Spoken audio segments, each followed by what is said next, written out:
स्वर्णोदयदीप्तिम् अखिलभुवनचैतन्यप्रसारम्।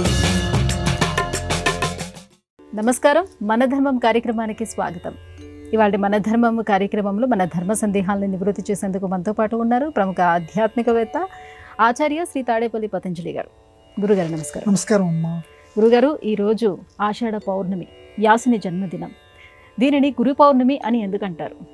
వ్యాసం వసిష్ఠనప్తారం శక్తేః పౌత్రమకల్మషం పరాశరాత్మజం వందే సుఖతాతం తపోనిధిం. వ్యాస భగవానుడికి సంబంధించినటువంటి ఈ ప్రార్థన ప్రతి వాళ్ళం కూడా ఈ వ్యాస జయంతి నాడు చదువుకోవాలి. ఏమిటండి దీని అర్థం? వ్యాసం వసిష్ఠనప్తారం, ఆయన యొక్క జన్మక్రమం చెప్తున్నారు. ఇప్పుడు ఫలానా వాళ్ళ బిడ్డరా అంటే ఎవరికైనా ఆనందం కలుగుతుంటుంది. ఎందుకంటే మా అమ్మ పేరు, ఎందుకంటే శ్రీరామచంద్రమూర్తికి ఆయన పేరు కంటే కూడా దాశరథి అని పిలిస్తే, ఇదిగో ఫలానా మా నాన్న పేరు తలిచాడు రా, దాశరథి, మా నాన్న దశరథుడి పేరు తలిచాడు వీడని చెప్పి ఆ భక్తుడి మీద మిగతా వాళ్ళకంటే ఇంకా కొంచెం ఎక్కువ ప్రేమ ఉంటుందట స్వామికి. అందుకే కంచర్ల గోపన్న దాశరథి కరుణాపయోనిధి అన్నాడు. రామ అనకుండా దాశరథి, దశరథుని బిడ్డ అన్నాడు. వాళ్ళ నాన్నగారి పేరు తలుచుకుంటే ఆయనకు ఆనందం. అలాగే ఇక్కడ వ్యాసుణ్ణి కూడా ఈరోజు ఆ పరమ పవిత్రమైనటువంటి వ్యాసమునీంద్రులకు సంబంధించిన వంశక్రమాన్ని తెలియజేసే శ్లోకం. వ్యాసం వసిష్ఠనప్తారం, వశిష్ఠుని యొక్క ముని మనవట్ట. వశిష్ఠుడంటే శ్రీరాముడి యొక్క గురువు కాదమ్మ, ఈయన వేరే వశిష్ఠుడు. వసిష్ఠనప్తారం శక్తేహ పౌత్రం, శక్తి యొక్క మనవడు. పరాశర ఆత్మజం, పరాశరుని యొక్క కుమారుడు. సుఖ తాతం, సుకుని యొక్క నాన్న. మన తెలుగులో తాత అంటే నాన్నకి నాన్నని తాత అంటాం, సంస్కృతంలో తాత అంటే నాన్న అని అర్థం, అంతే. కాబట్టి సుఖతాత అంటే సుకుడి యొక్క నాన్న అయినటువంటి వ్యాస భగవానుడికి పరాశరాత్మజం సుఖతాతం, ఆ మహానుభావుణ్ణి ఈరోజు నేను తలుచుకుంటున్నాను అని వ్యాస భగవానుణ్ణి మనం అందరం కూడా తలుచుకొని ఆయన యొక్క కన్నుకి మనం నోచుకోవాలి. ఏంటండి వ్యాసుడి గొప్పతనం? ఎందుకు ఆయన పేరు మీదుగా మనం ఈ పుట్టినరోజు నిర్వహించుకుంటున్నామనంటే, వ్యాసుడు అంటే విభజించినవాడు. ఏమి విభజించినవాడు? వేదాలని విభజించినవాడు. అందుకు ఆయనకి నమస్కారం. వేదాలను విభజించట అంటే అప్పటిదాకా కూడా ఋగ్వేదము, యజుర్వేదము, సామవేదము, అథర్వణ వేదము ఇవన్నీ కూడా ఒక దారపు ఉండలాగా ఉండేవిట. అంటే అక్కడ ఒక దారం ఇక్కడో దారం పెట్టి ఒక చిక్కుముడిలాగా అన్నీ కలిసిపోయి ఉండేవి. ఆ కలిసిపోయి ఉన్నటువంటి ఆ వేదాలని విడగొట్టేట ఈయన. ఎంత తెలివితేటలు ఉండాలమ్మా! అందులోనూ ఒక రచయిత రాసినవి కాదు వేదాలు, దేవుడి యొక్క మాటలు. ఆ వేదాలని ఈ లోకానికి అనుగ్రహించటం కోసం, వరే బాబు దీన్ని ఋగ్వేదం అంటారు, దీన్ని యజుర్వేదం అంటారు, దీన్ని సామవేదం అంటారు, దీన్ని అథర్వణ వేదం అంటారని చెప్పి ఆ దారపు ముళ్ళు గనక ఎలా కలిసిపోయి ఉన్న దాన్ని, ఆ చిక్కుముడిని మొత్తం విప్పదీసేసి అలా విడగొట్టాడు. కాబట్టి ఆయన్ని వేద వ్యాసుడు అంటారు. అందుకే అంత గొప్ప కార్యక్రమం చేశాడు. కాబట్టే గురువుల్లోకెల్లా గొప్ప గురువు అయినటువంటి ఆ వ్యాసుడిని మనం ఈరోజు తలుచుకుంటున్నాం. అదొక్కటేనా? వ్యాసుడు నారాయణుడి యొక్క అవతారం. నారాయణుడు చేసేటువంటి పని మన సంప్రదాయంలో, మన సనాతన ధర్మంలో ఏం చెప్తారు అంటే స్థితికారకుడు. బ్రహ్మదేవుడు సృష్టిని చేస్తే విష్ణుదేవుడు స్థితి చేస్తాడు, అంటే ఉన్నదాన్ని నిలబెడతాడు. వ్యాసుడు చేసినటువంటి పని కూడా అదే. విష్ణుమూర్తి యొక్క స్వభావం కాబట్టి గ్రంథాలు అనేకం రాసి ఏదైతే గొప్పదైనటువంటి సనాతన ధర్మం ఉందో దానిని నిలబెట్టాడు. దానికి ఒక ఆకృతి ఇచ్చాడు. మొత్తం ధర్మతాత్వజ్ఞులు ధర్మశాస్త్రం అని, వేదాంత విధులు వేదాంతం అని ఏ రకంగా భావిస్తే ఆ రకంగా ఇందులో ఉన్నది అంతటా ఉన్నది, ఇందులో లేనిది మరెక్కడా లేదు అనేటువంటి గొప్ప పేరు కలిగినటువంటి భారతాన్ని రాశాడు, భాగవతం రాశాడు. మహానుభావుడు పురాణాలు రాశాడు. అందులో తాను ఒక పాత్రధారి అయ్యాడు. ఒకటా రెండా ఆ వేదవ్యాసుడు చేసినటువంటి పని. అందుకే ఆ మహానుభావుణ్ణి, ఆ వేదవ్యాసుడిని ఏమనంటారంటే మూడవ కన్ను లేని శివుడు. శివుడికి మూడవ కన్ను ఉంది, మూడవ కన్ను లేని. అలాగే రెండు చేతులు ఉన్నటువంటి విష్ణుమూర్తి. మామూలుగా విష్ణుమూర్తికి చతుర్భుజుడు అంటారు. ఆయనలాగా ఈయనకి 4 చేతులు లేవు, 2 చేతులు ఉన్నాయి. కాబట్టి 2 చేతులు ఉన్నటువంటి ద్విబాహు, 2 చేతులు ఉన్నటువంటి విష్ణుమూర్తి. అచతుర్వదనో బ్రహ్మ, బ్రహ్మదేవుడికి 4 తలలు, బ్రహ్మదేవుడికి 4 తలలు, కానీ ఈయనకి మాత్రం ఉన్నది ఒకటే తల. కానీ ఈయన బ్రహ్మదేవుడితో సమానమైనటువంటి వాడు. బ్రహ్మ ఏ రకంగా సృష్టికారకుడో, సృష్టిని ఏ రకంగా చేశాడో, గ్రంథ సృష్టి ఎలా చేశాడు. భారతంలో, ఈ భారతదేశంలో, ప్రపంచంలో ధర్మం ఇలా నిలబడాలి అని చెప్పి అద్భుతమైనటువంటి పురాణాలు, కావ్యాలు ఇవన్నీ కూడా రాసి లోకంలో స్థితికారకుడయ్యాడు. అందుకే 4 తలలు లేని బ్రహ్మ, 2 చేతులు ఉన్నటువంటి విష్ణుమూర్తి, నుదుటి కన్ను లేనటువంటి శివుడు అయినటువంటి వేదవ్యాస మహానుభావుణ్ణి మనందరం తలుచుకుందాం. కలిసి ఈ పుట్టినరోజున గురువులకు గురువైన ఆయన యొక్క పాద పద్మాలని మనసా ధ్యానిద్దాం. గురువుగారు, మిగతా మునులకి వ్యాస మునీంద్రుల వారికి ఉన్నటువంటి భేదం ఏమిటి? అందరూ మునీంద్రులే, అందరూ గొప్పవారే. కానీ మిగతా మునులకి వేదవ్యాసుడికి ఒక చిన్న తేడా ఉంది. ఏమిటండి ఆ తేడా అంటే, మిగతా వాళ్ళు జ్ఞానాన్ని దర్శించటానికి ప్రయత్నం చేశారు, ఈయన జ్ఞానాన్ని పంచిపెట్టాడు. అది మిగతా మునీంద్రులకి వ్యాసుడికి ఉన్నటువంటి తేడా. జ్ఞానాన్ని దర్శించడం అంటే ఏమిటి, జ్ఞానాన్ని పంచిపెట్టడం ఏమిటి, కొంత మరి విశ్లేషణ చేద్దాం. మునుల్ని అందరినీ కూడా మనం ద్రష్టలు అంటాం. ద్రష్టలు అంటే చూడటం. ఇప్పుడు వేదాలు ఎవరు రాయలేదు, మునులు ద్రష్ట చేసి, అంటే వాళ్ళు దర్శించారు. ఎక్కడో మంత్రాలు వాళ్ళకి వినపడ్డాయి, అందుకే దాన్ని శృతి అన్నారు. చెవులకి వినపడిందిట వాళ్ళకి, దేవుడి యొక్క మాటలు చెవులకి వినపడ్డాయి. ఇప్పట్లాగా మనకి రాయటానికి ప్రింటింగ్ మిషన్లు ఏవీ లేవు, కానీ వేదాలని నిలిపారు. ఎలా నిలిపారు? ఒకళ్ళకొకళ్ళు చెప్పారు. వీళ్ళు విన్నది వాళ్ళకి చెప్పారు, వాళ్ళు విన్నది వాళ్ళకి చెప్పారు.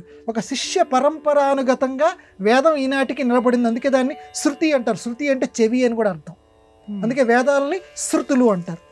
మరి మిగతా వాళ్ళందరూ జ్ఞానాన్ని దర్శించారు, ఉన్నదాన్ని చూశారు. కానీ వేదవ్యాసుడు అలా ఊరుకోలా. తాను దర్శించినటువంటి జ్ఞానం ఏదైతే ఉన్నదో దానిని పంచిపెట్టాడు. అంటే మిగతా మునులు చేయనటువంటిది ఎలా పంచిపెట్టాడు? పుస్తకాల కింద రచించాడు. వేదం రచించబడలేదు, కానీ భారతం ఈయన దర్శించాడు. తను దర్శించినటువంటి దాన్ని, తన జ్ఞానాన్ని రాబోయే తరాలకి, రాబోయే యుగ యుగాల ప్రజలకి ఒక నీతి బోధకంగా ఉండటానికి చక్కగా భారతాన్ని ఆ మహానుభావుడు తన జ్ఞానాన్ని పంచిపెట్టాడు. అలాగే భాగవతాన్ని రచించాడు. ఎందుకనంటే భారతం మొత్తం రాసినప్పటికీ ఈయనకి తృప్తి కలగలేదట. ఎందుకంటే మహానుభావులకి, జ్ఞానవంతులకి మామూలుగా ఎంత నీరు తాగినా సరే దాహం తీరినట్లుగానే ఎన్ని గ్రంథాలు రచించినా, ఎంతగా జ్ఞానాన్ని మదింప చేసుకున్నా వాళ్ళకి తృప్తి ఉండదు. అలాగే ఈ మహానుభావుడికి తృప్తి కలగలేదట. 1,00,000 శ్లోకాలు ఉన్న భారతం రచించినప్పటికీ. అప్పుడు నారద మహర్షి యొక్క ప్రబోధం చేత, నారం దదాతి ఇది నారద, జ్ఞానాన్ని ఇచ్చేటువంటి వాడు నారదుడు. ఆ నారద మహర్షి యొక్క ప్రబోధం చేత భాగవతాన్ని రాశాడు. అందువల్ల ఈ రోజుల్లో మనం చక్కగా లౌకిక వ్యవహారం రావాలి, ధర్మం గురించి తెలుసుకోవాలి అని అంటే భారతం, ఒక భక్తి అనేది ఎలా ఉంటుంది, ఈ లోకంలో 7 రోజుల్లో ముక్తిని ఎలా పొందవచ్చు అనేటువంటి అద్భుతమైన విషయాన్ని ఆవిష్కరించినటువంటి ఉత్తమోత్తమైనటువంటి గ్రంథం భాగవతం. భాగవత పారాయణ చేసేటువంటి వాళ్ళు అప్పుడు ఉన్నారు, ఇప్పుడు కూడా ఉన్నారు. 7 రోజుల్లో ముక్తి అంటే మామూలు విషయం కాదు. ఆ గ్రంథ రచయిత ఎంత పట్టుండాలండి ఆ గ్రంథం రాయాలి అని అంటే. అటువంటి గొప్ప గ్రంథం 12 స్కంద పరిమితమైనటువంటి భాగవతాన్ని ఆ మహానుభావుడు రచించాడు. ఒక 7 రోజులనేమిటి, ఒక మహారాజు గారు ఈ గుర్రపు ఎక్కేటువంటిది ఉంటుంది చూడండి, రికాబ్ అంటారు. ఆ రికాబులో కాలు పెట్టి కాలు తీసే లోపల ముక్తి లభిస్తుందట. అటువంటి గొప్ప విషయాలని కూడా భాగవతంలో ఆ వేదవ్యాసుడు పొందుపరిచాడు. 1, 2 ఇలా చెప్పుకుంటూ పోతే వేదవ్యాసుడు మిగతా మునీంద్రుల కంటే కూడా భిన్నంగా ఆలోచించాడు. చరిత్రలో శాశ్వతంగా నిలబడాలి. ఎందుకంటే ఒక డబ్బు కోసం, ఎందుకు రాబోయే యుగాల్లో ఆయన ఊహించాడు. ఒక డబ్బు కోసం, ఆస్తుల కోసం అన్నదమ్ములు ఎలా పోట్లాడుకుంటారు, రాబోయే యుగాల యొక్క చరిత్రని ముందుగానే ఊహించాడు. ఊహించి కౌరవ పాండవుల కథ కింద ఆనాడు యథార్థంగా జరిగినటువంటి కథని రాబోయే తరాల కోసం గణపతిని లేఖకుడి కింద పెట్టుకొని దాన్ని గ్రంథస్థం చేశాడు.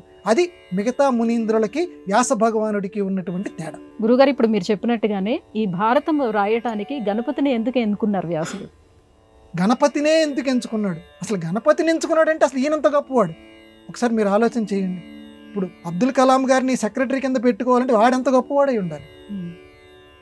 అబ్దుల్ కలాంని మించిపోయినటువంటి తెలివితేటలు ఉంటేనే ఆయన దగ్గర సెక్రటరీగా పనిచేయడానికి ఆయన వస్తాడు. అందుకని ఆయనకంటే తక్కువ ఉన్న ఆయన దగ్గరికి రాడు కదా. మరి గణపతి అంటే మామూలు వాడు కాదు. గణపతిని నేను భారతం చెప్తాను నువ్వు రాయి అన్నాడంటే వేదవ్యాసుడు ఇంకెంత గొప్పవాడు ఒకసారి ఆలోచన చేయండి. అయితే గణపతినే ఎందుకు పెట్టుకున్నాడు? మిగతా చాలామంది దేవుళ్ళు ఉన్నారు కదా, ఈయన విష్ణువు యొక్క స్వరూపం అని మనం చెప్పుకున్నాం. మరి గణపతినే ఎందుకు పెట్టుకున్నాడు? అందులో పెట్టుకోవటంలో ఒక నిబంధన కూడా పెట్టాడు. ఏమిటంటే ఆ నిబంధన, నేను ఏది చెప్తానో అది నువ్వు అర్థం చేసుకుంటేనే రాయి అన్నాడు. నువ్వు ఆపకుండా చెప్పాలి అన్నాడు గణపతి. వాళ్ళిద్దరి మధ్య ఉన్నటువంటి నిబంధన చూడండి. నేను చెప్పేటువంటి ప్రతి శ్లోకం నీకు అర్థం అయ్యాలి, అర్థమైతేనే రాయి అన్నాడు. అలా అర్థం చేసుకోగలిగే దమ్మి మిగతా వాళ్ళకి ఎక్కడ ఉంటుందమ్మా? అందులో విష్ణుమూర్తి అవతారమైనటువంటి వేదవ్యాసుడు చెబుతూ ఉంటే ఆ శ్లోకాన్ని ఎక్కడైనా మామూలుగా శ్లోకాలు వెళ్తుంటే కొంతవరకు అర్థం చేసుకుంటాం. కొన్ని కఠినమైనటువంటి శ్లోకాలు ఉంటాయి. ఆ శ్లోకాలని అర్థం చేసుకోవాలి అని అంటే మిగతా వాళ్ళ వల్ల కాదు. అందువల్ల గణపతిని లేఖకుడి కింద పెట్టుకున్నాడు. ఎందుకంటే విద్యాది దేవత. ఇప్పటికి కూడా మనం విఘ్నాలు రాకుండా ఉండాలి అంటే సరస్వతి అమ్మవారి ప్రార్థన ఎలా చేస్తామో, అయ్యా స్వామి చదువుకు కూడా విఘ్నం రాకుండా చెయ్యని చెప్పి గణపతిని కూడా మనం ప్రార్థన చేస్తాం. అందువల్ల అర్థం చేసుకునే స్వభావం కలిగిన వాడు, విఘ్న నాశకుడు కాబట్టి ఆయన లేఖకుడి కింద పెట్టుకున్నారు. అదొక్కటేనా? రాబోయే భవిష్యత్తుని ఊహించాడు వేదవ్యాసుడు. ఏమిటి ఆ భవిష్యత్తు అని అంటే, రాబోయే కాలంలో తన భారతానికి ప్రామాణ్యం ఉండాలి. ప్రామాణ్యం అంటే ఫలానా వాడు రాశాడు అంటే లోకంలో ఆ పుస్తకానికి విలువ ఉంటుంది. మిగతా వాళ్ళు రాశారంటే రాశాడా అంటారు. ఇప్పటికీ కూడా మనకు ఆధునిక వాతావరణంలో ఉంది కదా. కాబట్టి వేదవ్యాసుడు చెబుతూ ఉండగా గణపతి రాశాడు అని అంటే లోకంలో ఒక ఐఎస్ఐ మార్కులాగా దానికి ఒక గుర్తుంటుంది, ఒక గుర్తింపు ఉంటుంది. అందువల్ల గణపతే రాశాడు. గణపతి రాస్తే ఇప్పుడు రాబోయే కాలంలో ఎవరైనా భారతంలో ఇలా జరిగి ఉండొచ్చా, ఇది నిజంగా ఇది జరిగిందంటావా అని రాబోయే కాలంలో ఎవరికైనా అనుమానాలు వస్తాయేమో. ఆ అనుమానాలు రావటానికి వీల్లేదు. ఎందుకని? చెబుతున్నది వేదవ్యాసుడు, రాస్తున్నది గణపతి. వాళ్ళు రాస్తున్నప్పుడు ఇది ఇలా జరిగి ఉండకపోవచ్చు అనే అనుమానం తర్వాత తరాల వాళ్ళకి రాకుండానే ఉండాలి. దానికోసం ఒక ప్రామాణికమైనటువంటి లేఖకుడు కావాలని చెప్పి గణపతిని మాత్రమే పెట్టుకున్నాడు. విఘ్నాలు రాకుండా ఉండాలని చెప్పి గణపతిని పెట్టుకున్నాడు. అందులోనూ గణపతి తక్కువ వాడా అమ్మ? ఆ లేఖకుడు కింద మామూలు పెన్నులు కాదు కదా, ఒక దంతం పెరికేసేట. అప్పటిదాకా ఆయనకి 2 దంతాలు ఉండేవిట. ఆ 2 దంతాల్లోనూ పెన్ను కింద, అంటే తాళపత్రాలు అంటారు కదా, ఆ తాళపత్రాల కింద రాయడానికి మామూలు పెన్నులు ఎక్కడ సరిపోతాయి? అంత స్పీడ్ తోటి రాయాలి. ఆయన ఆగకుండా చెప్పిపోతున్నాడు. ఆయన చెప్తున్న దాన్ని ఈయన ఆగకుండా రాయాలి. అందుకని ఈ దంతం పెరికేసి వినాయకుడు, మిగతా వాళ్ళు ఎవరు అలా చేయగలరా? ఒక వినాయకుడు మాత్రమే చేయగలడు. ఆ దంతం పెరికేసి దాన్ని పెన్ను కింద వాడేట. గంటం అంటే ఎలా అంటే ఇలా పట్టుకుంటారమ్మా, ఒక ఇనప చువ్వలాగా ఉంటుంది. ఉదాహరణకు చెప్తున్నా, దాన్ని ఇలా పట్టుకొని ఇలా రాసేవారు తాటాకు మీద. అసలు ఆ తాటాకు మీద రాయటమే గొప్ప విశేషం. మామూలుగా మీరు ఇప్పటికి కూడా తాటాకులు చూడండి, ఇలా పట్టుకుని విరిగిపోతాయి. అలా విరిగిపోయినటువంటి తాటాకులు. అందుకే మన పూర్వీకులకి, మన తెలుగు సంస్కృతికి, మన సంస్కృత సాహితీ జగత్తుకి నమస్కారం. అలా పట్టుకొని రాసినప్పటికీ ఆ ఇనప ములికితోటి చిరిగిపోకుండా ఈ అచ్చు వేయటానికి కాలం వచ్చేంత వరకు కూడా కలకాలం నిలిచి ఉన్నాయి ఆ తాళపత్ర గ్రంథాలు, ఆ తాటాకు గ్రంథాలు. అంటే ఎటువంటి తాటాకుని వాడి ఉంటారు, వాటికి ఎటువంటి లేపనం రాసి ఉంటారు ఒకసారి ఊహ చేయండి. ఆ రాసినటువంటి అక్షరాలు చెరిగిపోకుండా ఉండటానికి ఆ మహానుభావులు ఎటువంటి జాగ్రత్తలు తీసుకొని ఉంటారు. మనం ఊహిస్తేనే, నిజంగా వాళ్ళ యొక్క సేవలు తలుచుకుంటేనే మన కళ్ళమ్మని నీళ్ళు వస్తాయి. ఎంత జాగ్రత్తలు తీసుకొని ఈ రాబోయే తరం బాగుండాలని చెప్పి అటువంటి తాటాకుల మీద అంత వేగంగా, మళ్ళీ తక్కువ కాదు, అంత వేగంగా రాశాడు కాబట్టి గణపతిని లేఖకుడి కింద పెట్టుకున్నారు. అందువల్ల గణపతి మాత్రమే ఈ భారతాన్ని రాయగలడు అని వేదవ్యాసుడు నమ్మాడు. అందుకే గణపతిని మాత్రమే లేఖకుడి కింద అంగీకరించాడు. గురుగారు, ఈ ఆషాఢ పౌర్ణమి రోజున ఈ వ్యాస పూజ ఎలా చేసుకోవాలి? బాగుందమ్మా.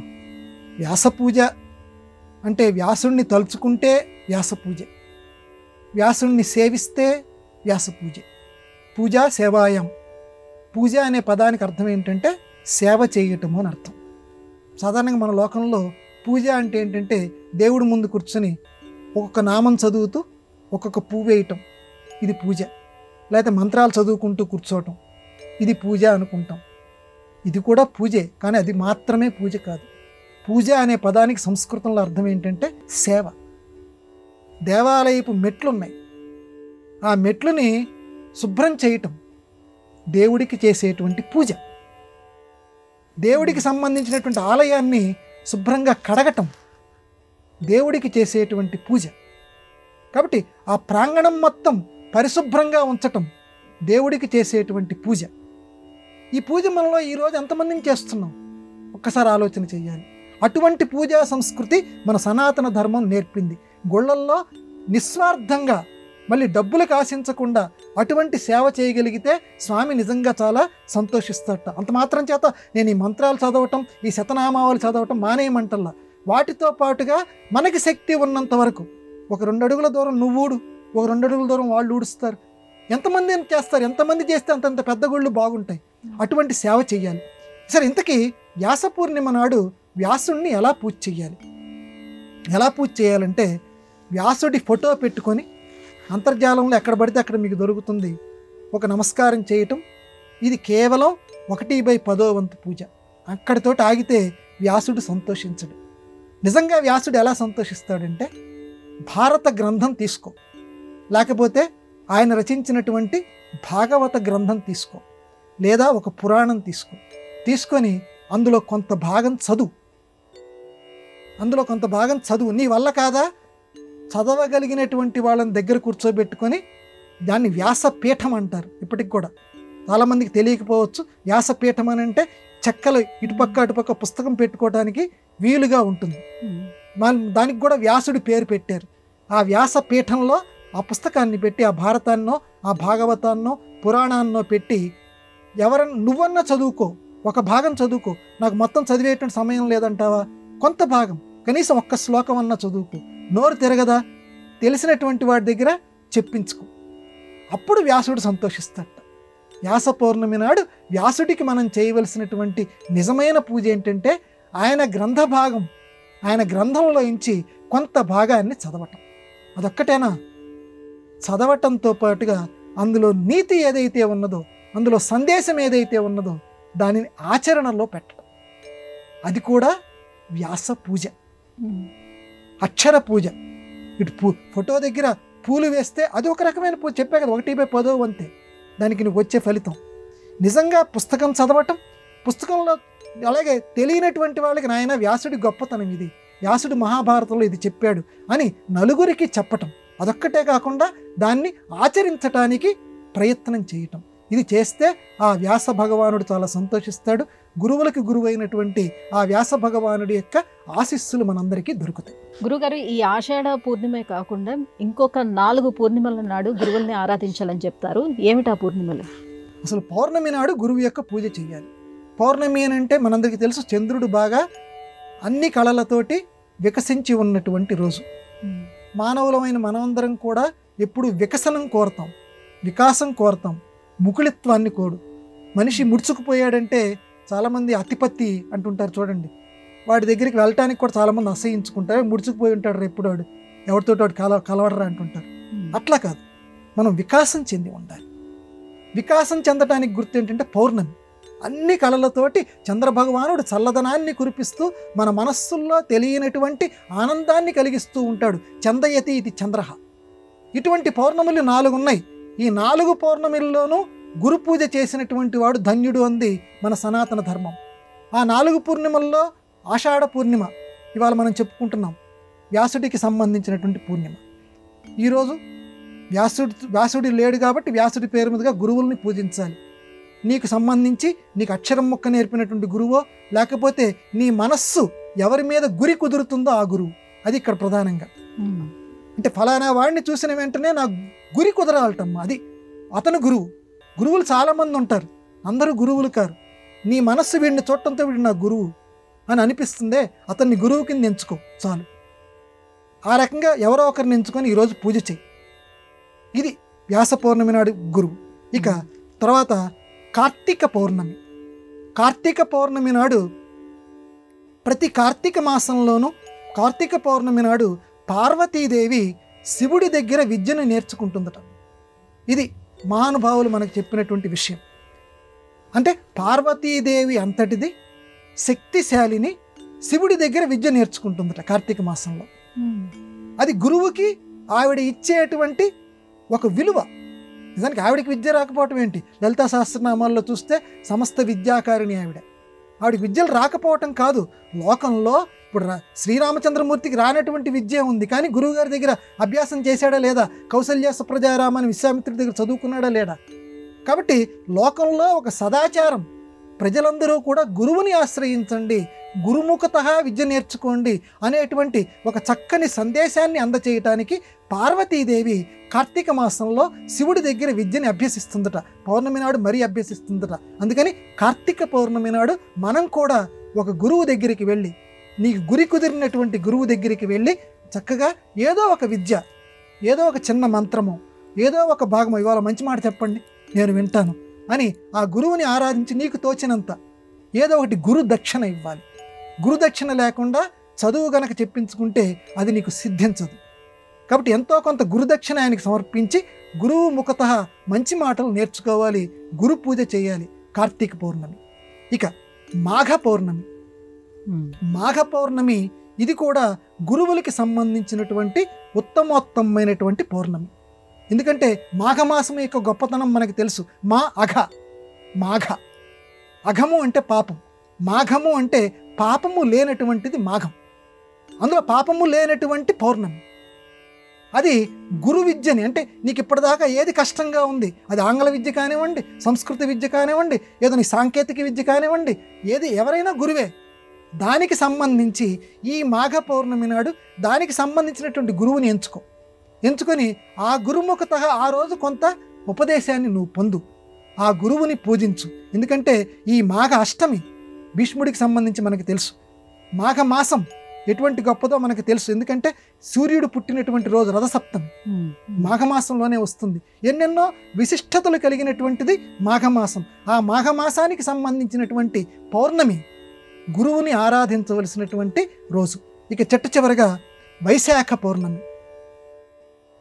ఎందుకంటే లోకంలో వేదం చెప్తోంది మాధవ మాసం, ఈ వైశాఖ మాసం ఏదైతే ఉందో వసంత మాసం, ఈ వైశాఖ మాసాన్ని కూడా చక్కగా మనం ఈ పౌర్ణమి ఏదైతే ఉందో ఆ పౌర్ణమి నాడు గురువు యొక్క ఆరాధన చెయ్యండి, చేస్తే మీకు విద్య సిద్ధిస్తుంది అంది. కాబట్టి ఈ 4 పౌర్ణమిల్లోనూ నలుగురు గురువులను లేకపోతే ఒక గురువుని పూజిస్తావో, నీ మనసుకు ఎవరు నచ్చుతారో ఆ గురు పూజ మాత్రం తప్పనిసరిగా చెయ్యి, నీకు ఉత్తమ ఫలితాలు ఉంటాయి అంటోంది మన సంప్రదాయం. గురువుగారు, వ్యాస ఘట్టాలు అంటే ఏమిటి? ఒక ఉత్తమ గురువుగా వ్యాసుడి ప్రపంచానికి అందించినటువంటి సందేశం ఏమిటి? వ్యాస ఘట్టాలు అని అంటే వ్యాసుడికి సంబంధించినటువంటివి. గణపతి నువ్వు అర్థం చేసుకొని రాయమని వ్యాసుడి నిబంధన పెట్టాడు, నువ్వు ఆపకుండా చెప్పని గణపతి నిబంధన పెట్టాడు. ఇక్కడ ఒక శ్లోకాన్ని అర్థం చేసుకోవడానికి కొంత సమయం వినాయకుడికి ఇవ్వాలని చెప్పి అర్థం కానటువంటి క్లిష్టమైన శ్లోకాలని భారతంలో అక్కడక్కడ చెప్పేట వ్యాసుడు. అంటే గణపతి అంతటి వాడు ఒక్క నిమిషం ఆలోచించాలని. పానీయం పాతం ఇచ్చామి నతు పానీయం, నీళ్లు తాగాలనుంది కానీ నీళ్లు వద్దు. ఏంట్రా ఇట్లా శ్లోకం చెప్తున్నాడు, నన్ను అర్థం చేసుకోమని రాయమన్నాడు కదా.